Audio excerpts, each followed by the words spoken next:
Abusia enen so akwakoye da foforo yesi ade chi na ade sanyina na chesa asem foforo esi na da asem foforo ensi na chesa da no da bone ene story wi aba be kamensa na me pese me kamu nsem nyina ade a kire on ti me pese obeje bre no watami chuku ne ye twen ho sima ya akọ ne akọ story no ya akọ tie mu nsem na afi ye ba ne ye de enkomo twetwe no ayden ato aso ye ntwen ho sima ne enkonko tie asem no mu nkire mu embra sisia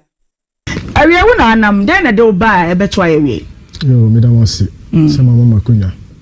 we dia me fa ne say Ghana here na me free e na me yese me tu kan na mako me chikakra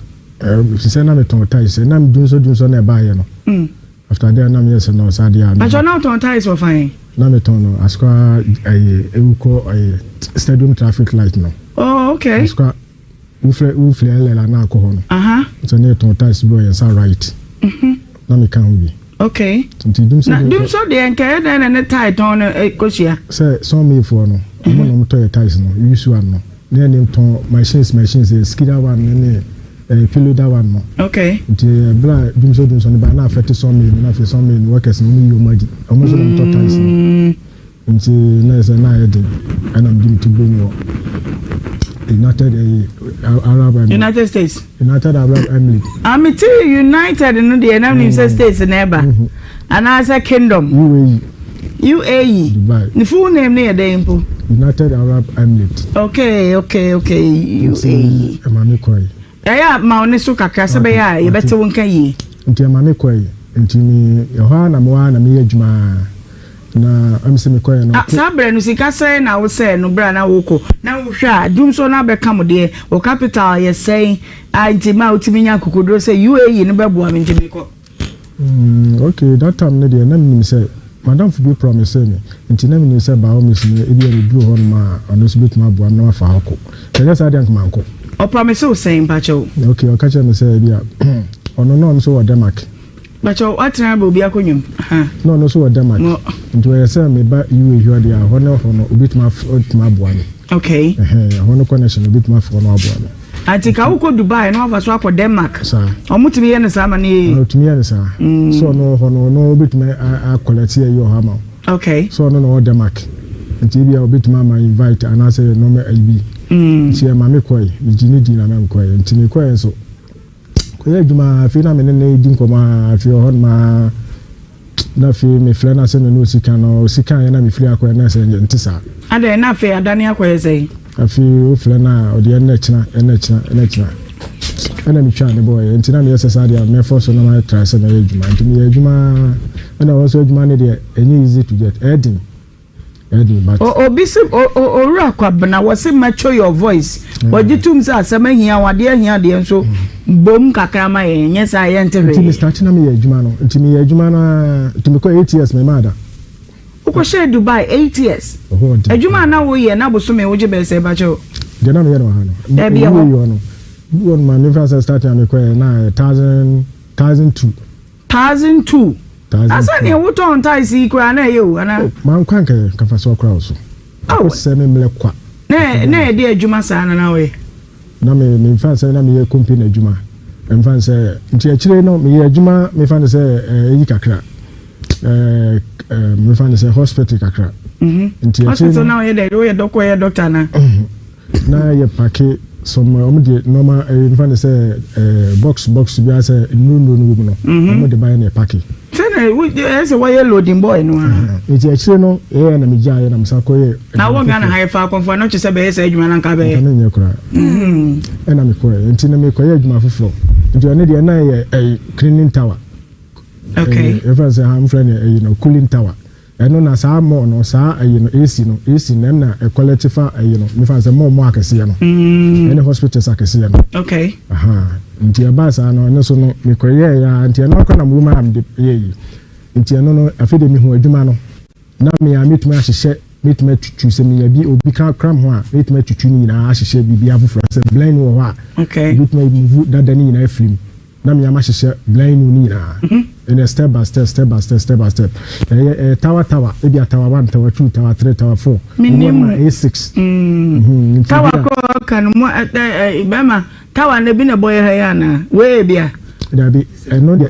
cooling tower eno le kulu eno na quality ba mo no Oh, this hospitals na AC wo hono sa AC akese no okay ono se no wo UAE na se na oba kafa yanko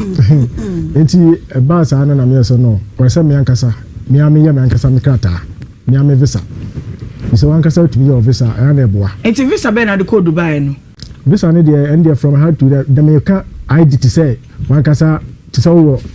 permit ya odi ankasa di oduma okuro no so to say the me fa say wo Germany na wa wanya paper enya onkrata no say di paper okay we no aduma na so ye ebi ni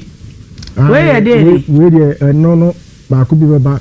eno ne sa hotel ne o nchen wa okay sa hotel wi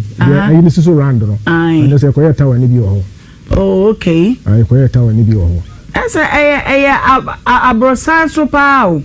but ye de ne wa down so mo de enu ni round one bi o na tower no tower na yi no san chance bi na wo no abusun tower na ye kan one sem no eno na ye yi kire wo no anama bad you straight to the point an ye ko no e nwan e ba beti so enti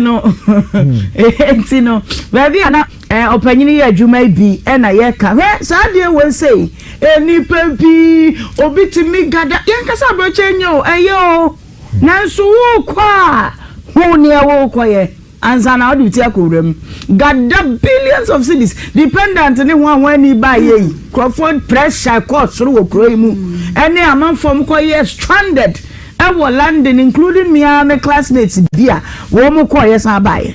time e twa dependent ni wan mu eti akwantu sam de do say na ni bre na aba eti tobu neti opanyi to aso enti eba na san enti du ba bi na yeso no asam ya kasa me pem krata na me ja company adwuma ne ye enti no na say no de me nyam pepa ne dia ifi say me ye ma adwuma kakrakra no beboa enti Mr. T enti no omo de amnesty be ba enti omo de ba no na am yese wa opeso ye pepa bia no bituma ye nti Ghana ni ba ko ye ne na ye adwuma ma fa nsem ofa ase no nti ono oyese ofa ene mituma aboa ma o taka ayino ba jo na ni nyina mu no na wo bra ma wadwurum se kuntu hwan a fa be ne so so ba me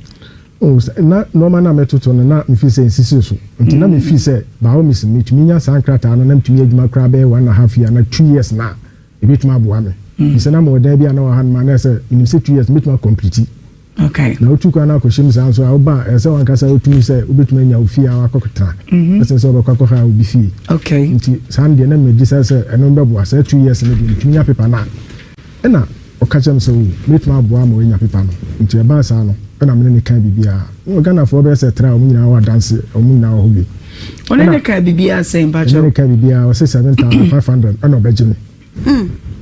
sana mo na me 7500 Ghana sikem ewa UAE skano nti udi ba Ghana sikama na say okay say stylist bra yanko the oji ya ne so checking scanner oji and sisi and e kai kusi na dia na say is getting to be 500 and something million o currency no funya tuaye receipt ni na wa bibia wa documents bibia o na 500 and something million na ntimi fa magana Mr. TBB mido now the paper enye baby you yin mu abonfia de but to get such an amount 52,000 Ghana ha you can start something with it amana ye udi ye you in krata and you try no kure enso no you try yo ali city ni na bibia wa ha yo enti me start no o ma me diskele bi ma no me de ma no nti no etoso sika no nam kan se wo me enko office kro na ye paper no na me hu ba bia ye paper no ono so wo fa enya de ye din utua ni bulk na utua no o spread man no starting ne de me tua 2000 man nka 4000 nam de man no na yes no ye ntwe ma paper ayin mlansa nti ye no se me fa 2000 na nti di 2000 man within the week na sa send 2000 man na ye 4000 nti 4000 no 4000 and what the number be mommy say number we na say in case say balance ne ba me send yes so nam say we say your office on your office ko na your paper no we can no dey ato me can no dey ato say yes na no many delay into the bomadan so this can be ba say that time na your crofo be 10 na your paper no crofo 10 no no be a any different place no we mu 5000 and no more dey no ayi ne baayɛ okɔbɔ mefa no sɛ ɔkɔ eyi a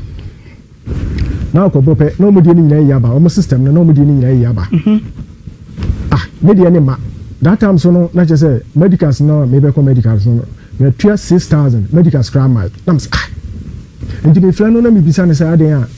ɔso wobɛkɔ nti akyerɛ na ɔde saa nɔmba ne ma me sɛ mesɛndi sika na mfɛnsi so no mesɛndi a na ma sɛ mekɔ sɛndi sika na ma ka kyerɛ sɛ sika sei na mekɔ sɛndi ɔsɛ wodeɛ sɛndi mesɛndi wie a ɔsɛ wahu sɛ aba na saa na ɔne nadamfo baako nam sɛ ɔmahyehyɛ ho nti wo sɛndi a na nadamfo no nso aka kyerɛ sɛ aba anadamfo no yɛ Ghanani wadane Dubai ni Ghanani a ɔno ne free kuro baako nso ɔmo yɛ nɔfo ɔmo yɛ sɛmfo wo fi he me fi Asankegwa wɔyɛ Asantini ana Asankegwa Western region okay sɛnea ne wo yɛ Kani yɛnkɔ ha ya na matena Kumasi ya na matena jo nti ɛba saa no na me sɛ no nti that time no na kyerɛ sɛ kama ne sie nyina na sɛ sika no na sɛ metwa wi na ka me fan sɛ aka be 1,500 nti me ya me rush na no say okay medicals na du nti enko na osande do send medicals na me call medicals ni wie no na me fly na ka kyerɛ sɛ pɛsɛ me hu office ho nti omla me bono wa ama medicals no koyɛ ne fine koyɛ in Dubai kyerɛ sɛ wo koyɛ no bibi kyerɛ sɛ ampa wo yɛ process bi okay buy medicals you to make utumi sika kra so medicals just like that okay and press and name be ba results no be ba nti sana me koye no yes ano anye o ma fa into system nti me ko medicals na be pia no so oje balance na ka 1,500 nti 1,500 no and am say no one kwasa kra ka chem so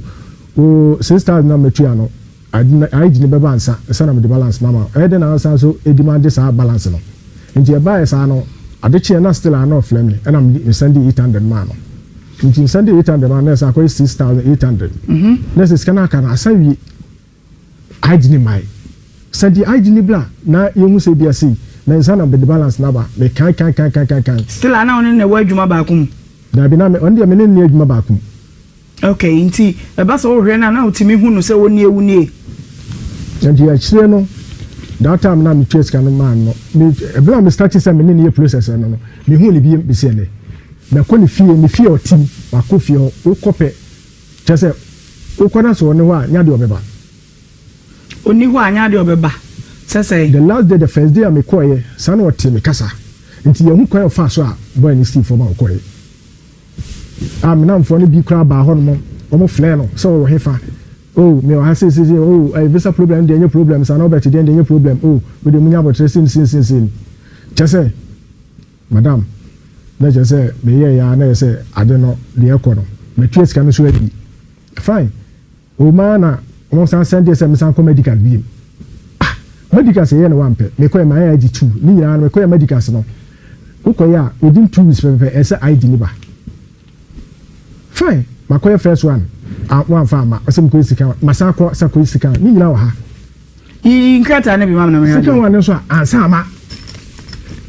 no ma sa ye eno sa spy ba ko bi on my 4 months it must be 3 months bag you the free Dubai na buy o dey ache o dey me ankala ni school okay enim say be Dubai ya wo dey Dubai abusuafo yani e ka kwantu na bibini kra ye nipa be ni before ya dwene te say ni wo ko hyewu ni bibini wa kwantu mu kra na adwuma ho ye no be kire wo se we na minia bibini ni alatafo nte saa wo those times are yenya akwanya ramu na alatafo ni say suban no enso Ghana fo adwuma na cleaning kakra no ye 2 hours na wonso koye bi na wo dia pa kakra na no madie didie no wo be ya se we da so be wo ho ma ye wa free mu ana adwuma no ma wonye bi da abi before ye gwa kwantu fakrata ne bre the first one we did say no be touchy the second one na we okay we medical certificate third is you ada why ahodo miensa ni nyina mo di ID ni beba ko wooden stamp sa no matter damia Dubai nchoye na wo ha o nti misremo so de meka no bia no mafa nsa ma me je kinkan je wa se he ma yeah arab nchoye no wato ka gani akuya helen kitambeshi nkwasa akwai kuri dan malam abu anti da lasa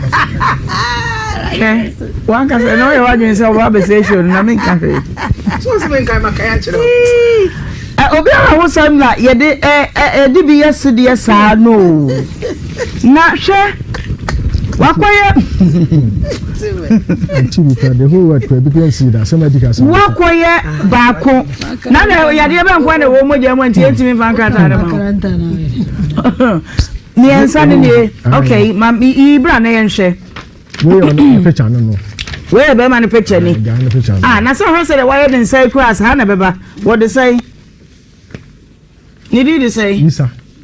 na idini so Isa na wonim Isa Ibrahim Openyini no what's your name Nobetachi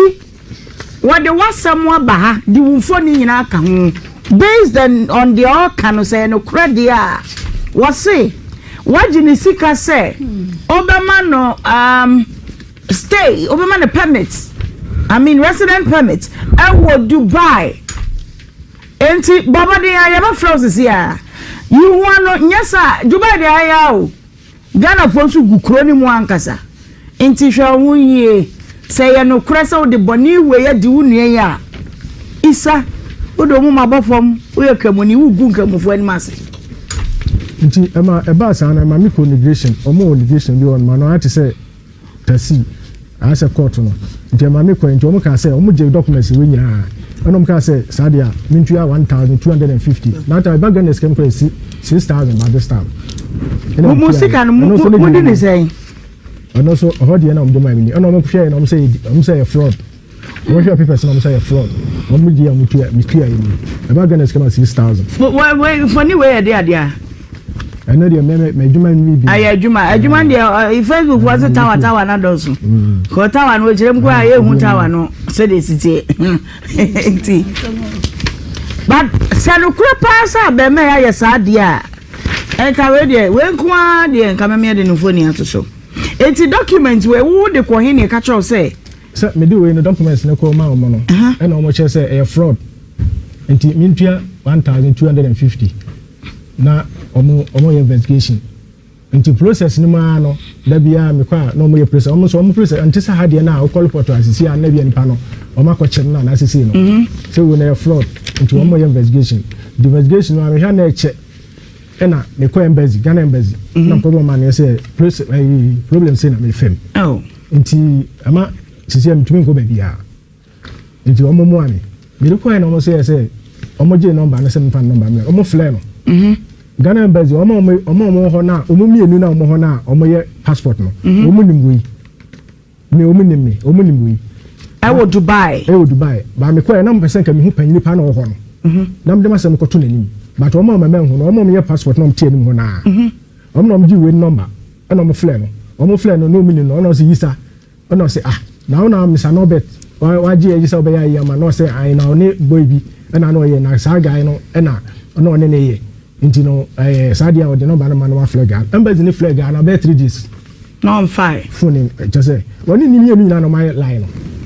okay so me anu no ma dis aboni we ya di wo sa nti ga moment no na mpesen ka embassy no mo flag we ni say wono say woni obi na ye fine na se mo flag ni pa na se mo nya na se mo flag we say we ni mla embassy ho na nka mi ni hia ho ade na embassy no mo flag no se boy nti wo suspect say omo enim ni a o ye no hu bia na ba me mom dia minim sa de but moment sa na ma ginem sen kan embassy na ka sen ka omo flag we no fi say we na we ye leader nti we na se mo flag no e ba embassy ho na me so ma ba ho na ma be meeting na fi de ho say ka bia na aka ade na ma afina omo che me no me fa say me ko embassy 5 days na che me na na che wo say me ne paper na me ye no ma anye 8 years na mo de matum da bi 8 years ne de na me ye company adwuma Matias em chesa watena kro no so 8 years 8 years ya na wo se wo pekrata na cafe wa bobe 2 years bia ka na kwa ba fie nya sa me ankasa me na say any company na hwem so bi okay utumi ne sa na numunu na we akwaye fraud no ti 5 days pepepe na echew me fly embassy no 5 days na eche me e den na echew na menti ase so omo buy no omo hwehwe papers no woni system ni omo buy woni system ni I to say me fan say our ID maybe almost check your system you check you libi that's so chill okay and I'm about 2 months you do go 2 months I me say Tuesday and I'm by this week here easy easy my blep papa when I feel on off no fa emless can start na ye chi wo no bo ni din tray apostle no say bia omo ma kwan ara front say ye ne ayifoi omo ma kwan kra omo ma kwan sanka we say kra no we na mkutu esika no kra no ke sanka omo ma me people be detach na ka what me ya na mu kakra ntika police shia na sia di shia obetumi edi we akire no what you say at omo anya ne sa omo say process ukobi o process ni nyina ko embassy no ho edi ko kire embassy and embassy ne say omo ye process no omo ye process na up to now and omo chemi asem we esi breben obi si bi misal say esi breben we no me fan say mama we say date was so date ni na wa arab mu dia medem abo big mama 2025 16th May ena omo de krata we ma enya sa ba o je visa no so visa na me de ma no first one enu wa already process no we first one and start process no and to wait 22nd January 2025 and now we are watching so but into what them no how were you feeling omo chill to no and then a course of prison ho so omo chill bad and now omo ma kwa say mama what dem enti do made no omo ma kwa ma fle say bia chi wan fre fie say bia ya cheme ana no omo say no outside call do easy boy because me who prison life no e ho no et say wonya criminal but ya chill say do it protection center okay when you prison say bia we ade ana say wa okumo bi ana da bi okay but just say ho na so mo ya ma just mo do bad sana mo ya into what happened there saying a routine necessity treatment na me sisi ana o ma emiti o ma okra na ebinum kra bitu afle say enyi easy nti musra no pa de mo ye adwuma na mo ko ye adwuma o mo fo bi anya say o nko ye bi anti no say bi a ebo be say bi asisa no makoma blood bi we betu adi o dwumi na mfa mo ho wan bi nom de amount nti bi a be say bi a 6 o'clock anwumle chese aduano kwa no e kra na chese wanya sanso easy chese chicken crown be kra enya kra chese easy madam mama eboni di ene to nkrama no na salish hwehwa kwa no ma yenwese be hu na Ahmed Isa Ibrahim Dubai fine no o Doha na o hin Doha kra ni Dubai bre yemre Abu Dhabi sami no Abu Dhabi o so no na me be ko scan ni na scan e tutu ani na hu receipt ni na wa ha no ni na de baby ko bia ayi embassy ko adi ni na hwe mo check ni na scan tutu ani na receipt ni wa ha so the producer catch no o se number no de di kan a wo de ma ye ne ye frɛ ya wo te ye ne a wakate no ye the landline na fra won fa oni oh these are some of the reasons why we sometimes project pictures no because boni adoso woni patrimu dodo boni adoso we nyina mpia wo che Dubai wa no aside bia di Ghana ni mi de picture ndi a kire camera no not aside bia di Ghana ni fufro all these people must be exposed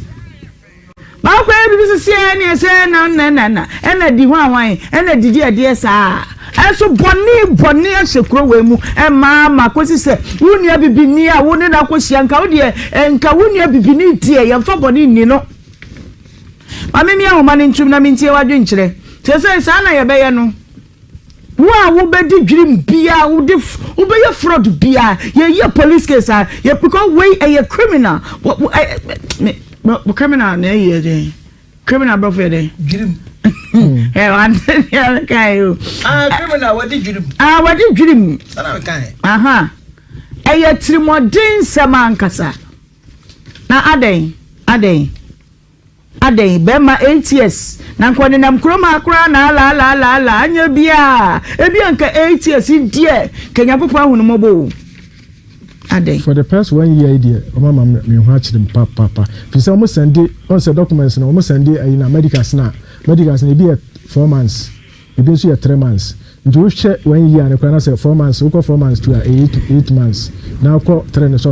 getting to 1 year. Until you do Juma. Now, then, one you want for the right process. So, my memory was also be now Ghana for be super, sir. Say the right process, no. And then they say, if you want company, no. So when your company, yeah, Omo she said, Omo say, be a bit my you be visa, the man say, so be and will be a travel and talk. Or Patabia say, yeah, no, be a come back for the ones who travel and talk. I was watching travel and talk. Not a new penny can crew, no, but no, 30,000, 50,000, 60,000, no, what you crumble you, Toda. A broche so told me beer, so be quadia,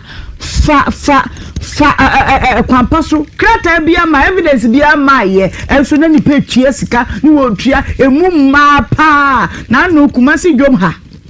oba pa wo brefo pa landing hunti over 190,000 akodi ni yonko ba ho na hu krata bia na wo tue sika ewusia ya asemu na hwan na ka se wotina Ghana ha se a wonye yi hwan na bebi na no e ka se abroche nkro obi man so nko na wotina ho no ma obeye atare bia yan ka ho bio ye ka ho bi wotumi ahwanyame ani mapagya sa sika wei se wo de ko obi man so akwakoye adwuma abra sa sika isen ka wo de start business bia nka be tu mpon de ama wo atare bia yan ka ho bi na nkofo twi edi ese ya abra bo no sisi a wotiwe wa abra bo ya basa wa adwen no kra no ensisi so or because wo pesa wo nkoye adwuma obi ma so na teta wo ba ya fra wo baga no bi ma so ho nkwa na wotena ho ebeyi ana ho nkwa na wotena ho no ma sika na na se obetu mpon wa abrabo yema ye ni na ho no omonso le no mu twi nkofo digi nkofo sikadi omonso mo hwe yie na wa wo de hwe obi akwakọ bre wasam na ni mu fifiri e de enya ne sika na wa wo de sima e ba beje finise wo yesa wa wo tibua bua wo sen den na ka kire wo mumye ensu enhwe yi na sad na ye enya kra emmoa ye no me ni mum ne ye de ye pe de ama ye ho de ye say ye twi na di ya gi ne sika nti ye de ye hwie na so kan hu se wo kina bi asem ne abana wo ugu no kan hu se wo kina bi no eden ya obetwa so aba nti mum ye hwe yi ne ye sesa ye suban ye ne afronta bi ye siesie na nye kama abusuan ye fa we ye fa nya futu mfa entu ye hofo ye fa bi nsuntu afoforo efo aha na mde wo besi like video na fa share na subscribe for me medin no eye na akosi adepa aha so that's why emergency Ghana TV abusuan ne ko yie ene ne anko yie bia no eye na mo de ache me de wasi